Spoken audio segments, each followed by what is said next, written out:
Hello everyone, welcome back to my YouTube channel. तो अभी हम लोग इस लेक्चर में प्रीवियस लेक्चर में अनुशासन केंद्रित पाठ्यक्रम समझे, अनुशासन केंद्रित पाठ्यक्रम की विशेषता समझे, अनुशासन समझे थे, मीनिंग समझे, डेफिनेशन समझे। अब हम लोग समझेंगे अनुशासनों का वर्गीकरण, मतलब क्लासिफिकेशन ऑफ डिसिप्लिन। पहला है परंपरागत आधार, दूसरा कार्य का आधार और तीसरा मानव व्यवहार का आधार। जिसमें जो परंपरागत आधार होता है वो फिर से 3 पार्ट में डिवाइडेड है, जिसे प्राकृतिक विज्ञान, सामाजिक विज्ञान और मानव वर्ग। कार्य का आधार का कोई पार्ट नहीं है। थर्ड है मानव व्यवहार का आधार। इसका पार्ट देखिए 4 पार्ट है: तार्किक, प्रायोगिक, नैतिक और सौंदर्य बोधात्मक, मतलब logical, experimental, moral and aesthetic. अब हम समझेंगे परंपरागत आधार।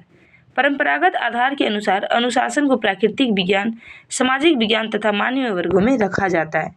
प्राकृतिक विज्ञान जो हमें प्रकृति सिखाती है, जैसे ठंड है तो गर्मी कपड़ा पहनना, तो हम ये मौसम से सीखते हैं। अब देखिए प्राकृतिक विज्ञान क्या है कि जैसे अभी गर्मी, अभी समर वेकेशन चल रहा है, अभी समर चल रहा है, ठीक है। तो समर सीजन में हमें क्या पता है कि समर सीजन में हमें कैसे कपड़े पहनने चाहिए, कॉटन कपड़े पहनने चाहिए। तो ये हम लोग कहाँ से सीख रहे हैं? प्रकृति से सीख रहे हैं। सामाजिक विज्ञान जो हम समाज में सीखते हैं, और कहा भी जाता है कि मनुष्य एक सामाजिक प्राणी है। जो भी समाज के नॉर्म्स हैं, प्रिंसिपल्स होते हैं, उसको फॉलो करते हैं और वहाँ से हम लोग क्या करते हैं? सीखते हैं। मानव वर्ग, हर लोगों की अपने अपने घरों में भी कुछ रूल्स रेगुलेशन होते हैं। सुबह कब उठना है, ब्रश कब करना है, कहाँ सू रखना है, तो ये सब अपने हर घर का अपना अपना नियम होता है कि कहाँ ये सब करना है। तो यहाँ वहाँ से हम लोग ये सब सीखते हैं, ठीक है। नेक्स्ट है हमारा कार्य का आधार। कार्य का आधार बोलता है कि ये ज्ञान मानव मूलतः खोज और अनुसंधान पर आधारित है। जो कार्य का आधार है वो खोज और अनुसंधान पर क्या आधारित है। ये प्राकृतिक विज्ञान वर्ग के अंतर्गत आते हैं, रखे जाते हैं। वर्ग के अंतर्गत क्या करते हैं? रखे जाते हैं। जबकि जो अनुशासन गुण अवगुण पर आधारित है वे मानव वर्ग के अंतर्गत आते हैं। अब हम लोग समझेंगे मानव व्यवहार का आधार, कि मानव व्यवहार का क्या आधार है। इसके अंतर्गत मानव व्यवहार के ढंग को माना जाता है। इसको 4 भागों में विभक्त किया गया, जिससे पहला है लॉजिकल, तार्किक। इसके अंतर्गत गणित तथा भाषा को रखा गया। जो लॉजिकल के अंतर्गत जो गणित तथा किसको रखा गया? भाषा को रखा गया, ठीक है। एक्सपेरिमेंटल, इसके अंतर्गत प्राकृतिक विज्ञान और पारंपरिक प्राकृतिक विज्ञान को सम्मिलित किया गया। मोरल, इसमें नैतिक, इसके अंतर्गत साहित्य, संगीत तथा धार्मिक विषय आते हैं। सौंदर्य बोधात्मक, एस्थेटिक, इस वर्ग को साहित्य, संगीत तथा ललित कला में रखा गया, ठीक है। अब हम लोग समझेंगे अनुशासन केंद्रित पाठ्यक्रम के दोष क्या। अनुशासन केंद्रित पाठ्यक्रम के दोष क्या है? अनुशासन हमेशा लचीला होना चाहिए। अगर आप अनुशासन को बहुत स्ट्रिक्ट बना दोगे ना, तो बच्चे के लिए क्या हो जाता है? उतना हेल्पफुल नहीं होता। तो अनुशासन को थोड़ा क्या होना चाहिए? थोड़ा लचीला होना चाहिए। समय के अनुसार फेरबदल होना चाहिए। लचीला होगा तो ऑब्वियस है कि वो फेरबदल होगा ही। समाज के साथ परिवर्तन होना चाहिए। कभी कभी परिस्थिति के अनुसार भी चलना चाहिए। जो सिचुएशन है, सिचुएशन के अकॉर्डिंग चलना चाहिए। अनुशासन कठोर नहीं होना चाहिए, ठीक है। अब हम लोग नेक्स्ट एक समझेंगे, इंपॉर्टेंट है टॉपिक, विद्यालय में अनुशासन बनाए रखने का तरीका। कि विद्यालय में आप अनुशासन कैसे बनाए रखेंगे? तो आप सृजनात्मक कार्य कर सकते हैं, ठीक है। बच्चों को ऐसी कार्य करवाना जिसमें बच्चों के अंदर खुद सृजन हो। अनुशासन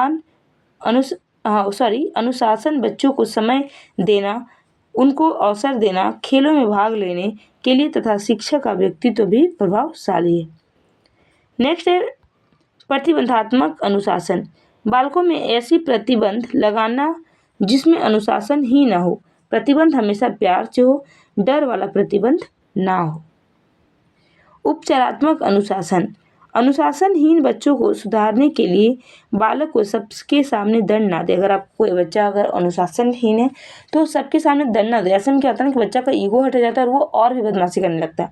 तो सबके सामने दंड ना दे, उसका मजाक ना बने। बच्चे कभी भी मजाक नहीं बनाना चाहिए। उसको अपमानित ना करे। बच्चे को कभी भी अपमानित नहीं करना चाहिए। उसको ग्रुप में पनिश ना करे और उसको दंड का वर्णन करके बताएं, ठीक है। आपको थोड़ा सा डराना है, लेकिन आपको सबके सामने बेइज्जती नहीं करना है। अब हम लोग समझेंगे अब हम लोग समझेंगे कुछ लिमिटेशंस, ठीक है। डिसिप्लिन सेंटर्ड करिकुलम का कुछ लिमिटेशन से हम लोग उसको समझेंगे। अनुशासन केंद्रित पाठ्यक्रम की निम्न सीमाएं हैं। मानव ज्ञान के भंडार तथा समय को देखते हुए सभी ज्ञान को पाठ्यक्रम में जोड़ना संभव नहीं है। ठीक है। नेक्स्ट पॉइंट है, यह अलग अलग विषयों पर अधिक बल देता है। ठीक है, जो ये है अनुशासन केंद्रित पाठ्यक्रम में अलग अलग विषयों पर अधिक बल देता है। इस प्रकार के पाठ्यक्रमों में विभिन्न विषयों के बीच अधिक महत्वपूर्ण स्थान के लिए खिंचाव तनाव भी हो सकता है।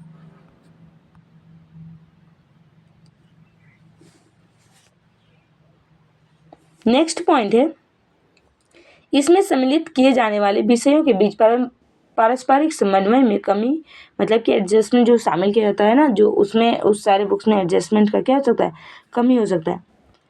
फिफ्थ पॉइंट है, पाठ्यक्रम में अलग अलग विषयों का महत्व रह जाने के कारण पाठ्यक्रम की सामान्य विशेषज्ञों की उसके निर्माण एवं विकास कार्य में कोई प्रभावी भूमिका नहीं रह जाएगी। अब देखिए, अगर पाठ्यक्रम में अलग अलग विषयों का महत्व रह जाने के कारण अलग अलग विषय का अलग अलग महत्व है, सामान्य विशेषज्ञों को उसके निर्माण और विकास कार्य में कोई प्रभावी भूमिका नहीं रह जाएगी।